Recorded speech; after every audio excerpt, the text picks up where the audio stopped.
Hello friends, आपका स्वागत है हमारे चैनल एवरीडे न्यू में। दोस्तों, जैसा कि रेलवे आरपीएफ एसआई और कांस्टेबल की नई भर्ती आ चुकी है, नोटिफिकेशन पब्लिश हो चुके हैं। तो इस पर्टिकुलर वीडियो में बात करने वाले हैं हम लोग फुल ऑफिशियल सिलेबस और एग्जाम पैटर्न के ऊपर कि क्या कुछ एग्जाम पैटर्न में बदलाव हुआ है, नए सिलेबस में बदलाव हुए हैं। बात करेंगे आरपीएफ सब इंस्पेक्टर की न्यू सिलेबस और इसके एग्जाम पैटर्न के ऊपर A to Z जानकारी लेंगे। इसी तरह से आरपीएफ कांस्टेबल भर्ती के बारे में भी, इसके नए सिलेबस और नए एग्जाम पैटर्न के बारे में भी हम लोग बात करने वाले हैं। तो आपके लिए काफी हेल्पफुल साबित हो सकती है वीडियो। अंत तक देखिएगा ताकि सारे डाउट्स आपके क्लियर हो सके। और जो लोग चैनल पे नए हैं वो जल्द से जल्द चैनल को सब्सक्राइब करके बेल बटन जरूर दबा दीजिएगा रेलवे भर्ती की पल पल की अपडेट के लिए। दोस्तों, मॉक टेस्ट के लिए जिन्हें भी टेस्ट टू पास बाई करिए, देखिए उनके लिए काफी अच्छा अवसर है। यहाँ पे 14 से 15 अप्रैल 2 दिन के बीच में दोस्तों यहाँ पे भारी डिस्काउंट देखने को मिल रहे हैं। देखिए, ईयरली टेस्ट टू पास मात्र आप लोग 263 रुपए में बाई कर सकते हो। वही early test to pass pro की बात करें तो यहाँ पे 378 रुपए में ही बाई कर सकते हो। देखिए, यहाँ पे आरपीएफ एसआई के लिए दोस्तों लेटेस्ट 2024 के अकॉर्डिंग टेस्ट सीरीज लॉन्च कर दिए गए हैं। टोटल 668 आपको यहाँ पे एसआई में मिल जाएगा टेस्ट सीरीज, और पास प्रो में देखिए क्या क्या आपको फायदे मिलने वाले हैं। इसी तरह से आरपीएफ कांस्टेबल में बात करें तो इसके भी 2024 के अकॉर्डिंग लेटेस्ट सीरीज लॉन्च कर दी गई है, और इसमें टोटल 663 कांस्टेबल वाले में भी आपको मॉक टेस्ट मिल जाएंगे। बाकी सारा चीज यहाँ पे मेंशन है, और क्या क्या प्रो में फायदा मिलता है वो यहाँ पे दिया गया है। बाई करते समय अगर कूपन कोड में टाइप करते हो NEW न्यू तो तुरंत आपको एक्स्ट्रा 12% ऑफ मिल जाएंगे। तो बिल्कुल भी इस ऑफर को मत मिस कीजिएगा। वीडियो के डिस्क्रिप्शन बॉक्स में लिंक मिल जाएगा, वहां से चेक कर लीजिएगा, और चाहो तो बाई करके इसका फायदा आप लोग उठा सकते हो। फ्रेंड्स, सबसे पहले हम लोग बात कर लेते हैं CEN नंबर RPF 1/2024, जो कि यहाँ पे RPF SI का यानी कि सब इंस्पेक्टर की नोटिफिकेशन निकली है। अब इसमें देख लेते हैं कि आखिर इसका सिलेबस और एग्जाम पैटर्न क्या क्या है नए वाले, क्योंकि 2018 के बाद अब जाकर के 2024 में ये भर्ती निकली है। तो 12 जो पैरा है इसमें सारा कुछ यहाँ पे मेंशन कर दिया गया है। 12 नंबर पैरा में देखिए रिक्रूटमेंट प्रोसेस सबसे पहले जान लेते हैं। यहाँ पे बात करें तो आपका सिर्फ और सिर्फ एक सीबीटी का एग्जाम होगा, मात्र एक ही सीबीटी का पेपर होगा। इसके बाद जितने आपके मार्क्स रहेंगे उसके बेसिस पे पीईटी के लिए आपको शॉर्ट लिस्टेड कर लिया गया, पीएमटी के लिए शॉर्ट लिस्टेड आपको कर लिया जाएगा। अब पीईटी और पीएमटी हो जाएगा, इसके बाद दोस्तों आपका फाइनल सिलेक्शन होगा डीबी और मेडिकल के लिए, और डीबी मेडिकल में जो पास कर जाएंगे उनकी मेरिट लग जाएगी, उनके बाद इनका फाइनल सिलेक्शन हो जाएगा, ज्वाइनिंग लेटर मिल जाएंगे। ठीक है, इसके बाद बात करते हैं हम लोग कि कंप्यूटर बेस्ड टेस्ट होगा, आखिर वो किस लेवल तक के सवाल आएंगे। तो सब इंस्पेक्टर का जो यहाँ पे दोस्तों बेसिक एजुकेशनल क्वालिफिकेशन यानी मिनिमम जो मांगा गया है वो ग्रेजुएशन पास होना चाहिए। तो एसआई का जो पेपर आएगा उसमें जो स्टैंडर्ड रखा जाएगा दोस्तों एग्जामिनेशन का, वो ग्रेजुएशन लेवल का रखा जाएगा।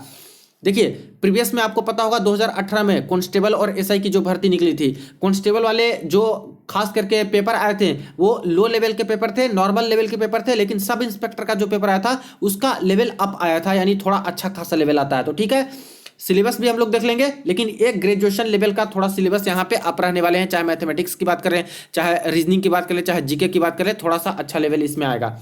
पैटर्न एंड सिलेबस में देख लेते हैं नए वाले। देखिए, सबसे पहले बात करें तो ड्यूरेशन 90 मिनट, यानी टाइम आपको मिलेगा 90 मिनट का, और टोटल क्वेश्चन रहेगा 120।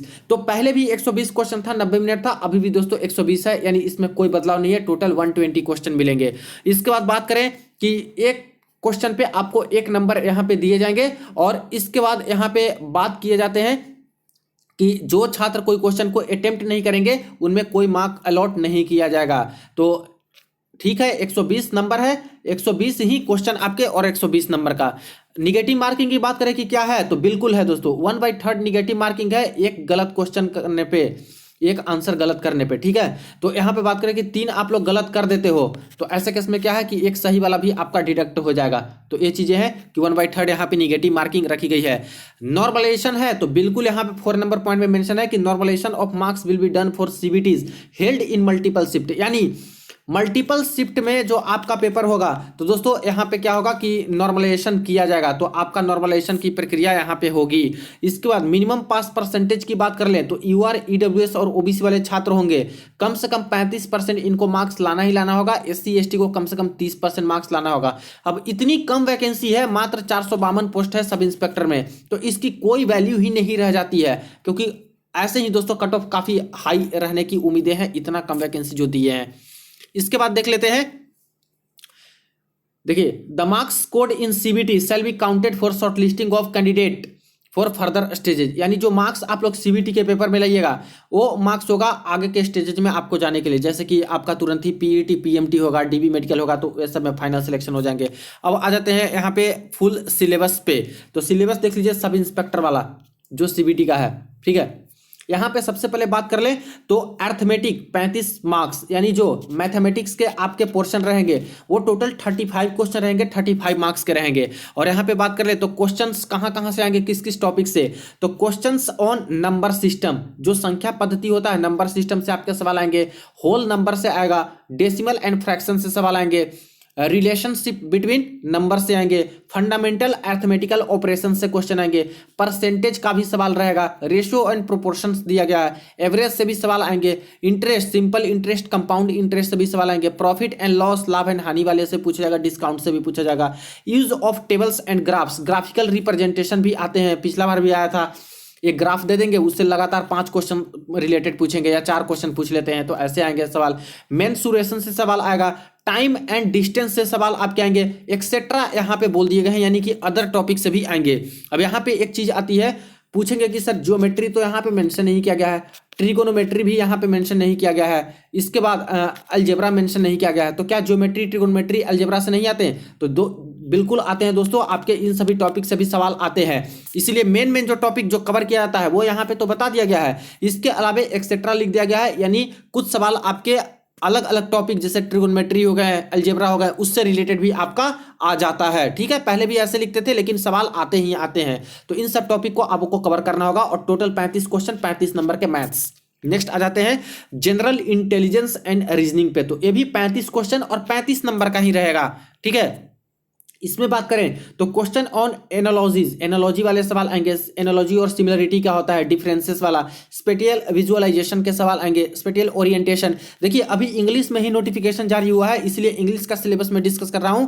हिंदी वाले भी नोटिफिकेशन कल 15 तारीख के डेट में, हिंदी वाले सिलेबस, इंग्लिश वाले लगभग सभी वेबसाइट पे आ जाएंगे और ऑनलाइन आवेदन का लिंक भी एक्टिवेट हो जाएगा, तो वहां से हिंदी वाले सिलेबस आएंगे तो सारे टॉपिक आपको हिंदी में भी नजर आ जाएंगे, ठीक है। तो इसके लिए ज्यादा चिंता करने की जरूरत नहीं है, कल आप लोग हिंदी वाले सिलेबस भी देख सकते हो। Spatial orientation, problem solving, analysis, judgement से आएंगे, डिसीजन मेकिंग से सवाल आएगा, विजुअल मेमोरी से आएगा, डिस्क्रिमिनेशन ऑब्जर्वेशन से आएंगे, रिलेशनशिप कॉन्सेप्ट से आएंगे, ब्लड रिलेशन जिसको बोलते हैं, अर्थमेटिकल रीजनिंग से, verbal and figure classification, arithmetic number series से, नॉन वर्बल सीरीज से, coding and decoding, statement conclusion, syllogistic, इसके बाद रीजनिंग एक्सेट्रा। तो ये सारे टॉपिक है जो कि कवर आपके किए जाएंगे, एक्सेट्रा में है, यानी कि कुछ एक्स्ट्रा टॉपिक भी आपके आ सकते हैं, जैसे कि क्लॉक नहीं बताया गया तो क्लॉक से भी सवाल हो सकता है किया जाए, आपका फिगर काउंटिंग नहीं बोला गया तो फिगर काउंटिंग से भी आ सकते हैं, और काफी सारे जैसे वर्बल नॉन वर्बल कर दिया तो इसमें काफी सारे टॉपिक ऐसे भी कवर हो जाता है, कैलेंडर और बाकी डाइस, ये सब भी, ठीक है। तो इसके अकॉर्डिंग देख लीजिए, ये 35 क्वेश्चन रहेगा रीजनिंग का और 35 मार्क्स के रहेंगे। नेक्स्ट आ जाते हैं तो सबसे ज्यादा जो टॉपिक कवर और सबसे ज्यादा जो वेटेज है वो दोस्तों आपका जनरल अवेयरनेस का है, 50 क्वेश्चन 50 नंबर के रहने वाले हैं। अब इसमें बात कर लें तो देख लीजिए, question will be aimed at testing the candidates general awareness of the environment around him, her and its application to society, to test knowledge of current event and such matters of everyday observation and experience as may be expected of any educated person. The test will also include question relating to Indian history. सबसे पहले तो बोला कि जो यहाँ पे current events है यानी करंट अफेयर से आपके सवाल यहाँ पे आने वाले हैं, ये तो कंफर्म है दोस्तों। इसके बाद देखिए खास करके इंडियन हिस्ट्री यानी कि भारतीय इतिहास होता है उससे आपके सवाल आएंगे, आर्ट एंड कल्चर से सवाल आएंगे, ज्योग्राफी जो यहाँ पे ज्योग्राफी है उससे भी सवाल आपका आने वाला है। इसके बाद देख लीजिए इकोनॉमिक्स से सवाल आएंगे, जनरल पॉलिटी यानी कि आपका जो राज्य व्यवस्था है उससे भी सवाल आपका आने वाला है, अर्थव्यवस्था हो ही गया, इकोनॉमिक्स। और इसके बाद यहाँ पे इंडियन कॉन्स्टिट्यूशन इससे भी सवाल आएंगे, स्पोर्ट्स से सवाल आएंगे, गेम्स एंड स्पोर्ट्स से, जनरल साइंस, अब जनरल साइंस से भी सवाल आएगा जो कि आपका फिजिक्स केमिस्ट्री बायोलॉजी हो गया। तो कह सकते हैं कि जीके में जितने भी टॉपिक आपके कवर होते हैं, चाहे वो स्टैटिक जीके वाले पोर्शन को बात कर लें, चाहे वो हिस्ट्री, ज्योग्राफी, पॉलिटी, इकोनॉमी की बात कर लें, चाहे इसके बाद बात कर लें आप लोग साइंस एंड टेक्नोलॉजी वाले जैसे इसरो, डीआरडीओ, नासा, ये सब से रिलेटेड कुछ कुछ नए चीज़ों की आविष्कार होती है उससे रिलेटेड बोलते हैं, स्पोर्ट्स से रिलेटेड बोलते हैं, साइंस वाले पोर्शन बोलते हैं। तो वो सारे टॉपिक और प्लस करेंट अफेयर तो आपका आने वाला है। तो ये सारे टॉपिक और नए सिलेबस आप लोगों ने देखा, इसी के बेसिस पे आपको तैयारी करनी होगी। और बात करें सब इंस्पेक्टर वाले पोस्ट पे तो थोड़ा सा डीपली आपको पढ़ना ही होगा दोस्तों, क्योंकि ग्रेजुएशन लेवल तक के सवाल ये लोग बोल रहे हैं, यानी कह सकते हो कि जो टॉपिक आपके कवर किए जाएंगे वो यही सारे टॉपिक रहेंगे, लेकिन थोड़ा सा लेवल अप यहाँ पे रहने वाला है, क्वेश्चन का लेवल थोड़ा सा ऊपर रहेगा। अब फ्रेंड्स आ जाते हैं सेकंड नोटिफिकेशन के ऊपर, जो कि है आरपीएफ 2/2024। और ये दो नोटिफिकेशन जो आप लोग देख रहे हो, ये वाली ये है आपका RPF railway protection force constable वाली पोस्ट का, देखिए कांस्टेबल वाली का है। तो इसमें भी सारा कुछ सिलेबस और एग्जाम पैटर्न बोले गए हैं। कल से आवेदन यहाँ पे शुरू हो जाएगा 15/4/2024 से। देखिए फ्रेंड्स, कांस्टेबल वालों की अगर बात कर लें तो यहाँ पे पॉइंट नंबर 12 में मेंशन है रिक्रूटमेंट प्रोसेस के बारे में। तो इसमें भी यही होने वाला है कि पहला आपका सीबीटी का पेपर होगा, एक ही सीबीटी का पेपर होगा। इसके बाद जो मार्क्स आएंगे उसके बेसिस पे आपका चयन कर लिया जाएगा पीईटी और पीएमटी के लिए। और इसके बाद जिनका फाइनल सिलेक्शन हो जाता है, जो मेरिट में आएंगे, तो उनको यहाँ पे डीबी मेडिकल के लिए शॉर्ट लिस्टेड कर लिया जाएगा और फाइनल सिलेक्शन एक तरह से कह सकते हो कि हो जाएगा, ठीक है। इसके बाद आ जाते हैं दोस्तों एग्जाम पैटर्न और सिलेबस पे।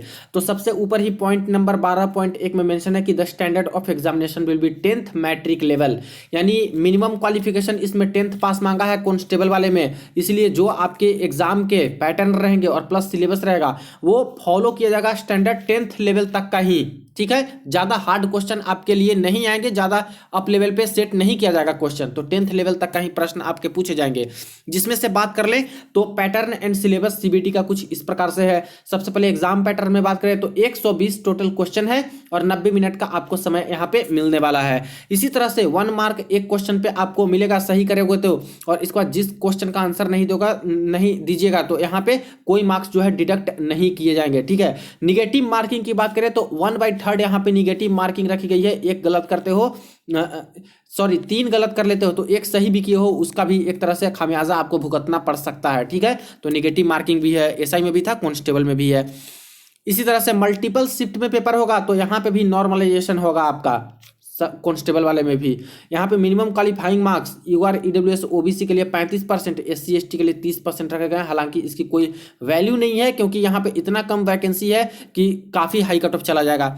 नेक्स्ट बात करते हैं सिलेबस और सिलेबस के बारे में। तो कंप्लीट सिलेबस आपको यहाँ पे देखने को मिल जाएंगे। तो सिलेबस में देख लीजिए, पहले बोला गया है कि अर्थमेटिक्स से आपके 35 सवाल आएंगे, यानी फ्रेंड्स यहाँ पे मैथमेटिक्स की बात कर लें तो सब इंस्पेक्टर में जैसे पूछा जा रहा था इसी तरह से मैथमेटिक्स में यहाँ पे भी 35 सवाल आपके रहने वाले हैं 35 मार्क्स के, जिसमें से क्वेश्चन कहाँ कहाँ से आएंगे तो number system, whole number, decimal fraction, relationship between numbers, fundamental arithmetic operations, percentages, ratio, proportion, average, interest, profit and loss, discount, uses of table and graphs, mensuration, time and distance etcetera. यानी SI का जैसा syllabus था same to same एक constable का भी syllabus है, लेकिन जब क्वेश्चन सेट होकर आएगा तो एसआई वाले में दोस्तों थोड़ा सा हार्ड लेवल के प्रश्न आएंगे और कांस्टेबल वाले में थोड़े इजी लेवल के प्रश्न आपके रहने वाले हैं। लेकिन टॉपिक वही सारे कवर होता है जो कि जनरल कंपटीशन की तैयारी आप लोग करते हो, वही सारे टॉपिक आपका कवर हो रहा है मैथमेटिक्स में।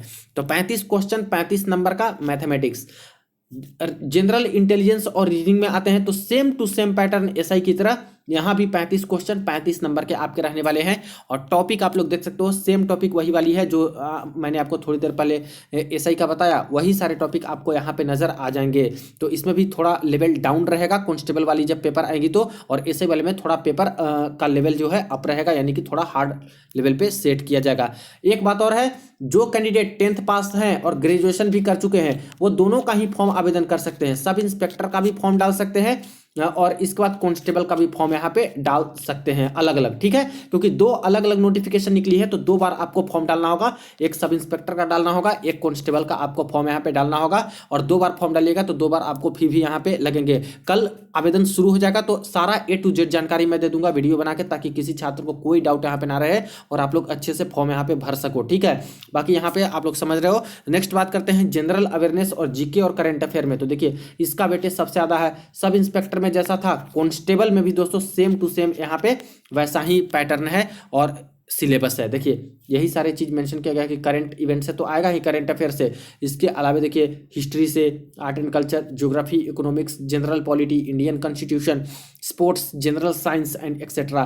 तो यही सारे आपके जो है सिलेबस हैं जो कि कवर किए जा रहे हैं जनरल अवेयरनेस में, यानी कि साइंस से भी सवाल यहाँ पे आएगा ही आएगा, फिजिक्स, केमिस्ट्री, बायोलॉजी, इसके अलावे इतिहास से आएंगे, आर्ट एंड कल्चर से आएगा, ज्योग्राफी से आएगा, अर्थशास्त्र से आएगा, इसके बाद पॉलिटी, अर्थ, जो आपका राज्य व्यवस्था है उससे प्रश्न आएंगे, स्पोर्ट्स गेम्स से सवाल आएंगे, और इसके अलावा साइंस, टेक्नोलॉजी और करंट अफेयर्स से तो सवाल आपका पूछा ही जाएगा। टोटल 50 क्वेश्चन 50 नंबर के यहाँ पे रहेंगे। तो इस तरह से मिला जुला के हो गया दोस्तों कि आपका टोटल 120 क्वेश्चन रहेगा और 120 मार्क्स के ही आपका यहाँ पे पेपर रहने वाले हैं। तो आपका नई भर्ती जो एसआई और कांस्टेबल की निकली है, इसके रिगार्डिंग यही दोस्तों आपके फुल कंप्लीट सिलेबस और नए एग्जाम पैटर्न है, और इसी के अकॉर्डिंग आपको प्रिपरेशन करनी है। यानी कह सकते हो कि सब इंस्पेक्टर में भरेंगे, कांस्टेबल में भरेंगे, उनके लिए अलग अलग सिलेबस नहीं दिया गया है, सेम सिलेबस भी है दोस्तों और सेम ही एग्जाम पैटर्न है एसआई और कांस्टेबल की। बस क्वेश्चन पेपर जो आएंगे थोड़ा सा एसआई का अप लेवल का रहेगा, हार्ड लेवल का क्वेश्चन सेट होगा, और कांस्टेबल में थोड़ा सा डाउन लेवल का रहेगा, क्योंकि ये 10th स्टैंडर्ड तक के लेवल तक का ही सवाल कांस्टेबल में पूछने वाले हैं। तो आई थिंक कि सिलेबस और एग्जाम पैटर्न को लेकर के आपके सारे डाउट क्लियर हो गए होंगे। इसके अलावा भी कोई क्वेरी हो कमेंट सेक्शन में आप लोग पूछ सकते हो। वीडियो को ज्यादा दोस्तों के साथ शेयर कर दीजिएगा। चलिए मिलते हैं नेक्स्ट वीडियो में, नेक्स्ट अपडेट में।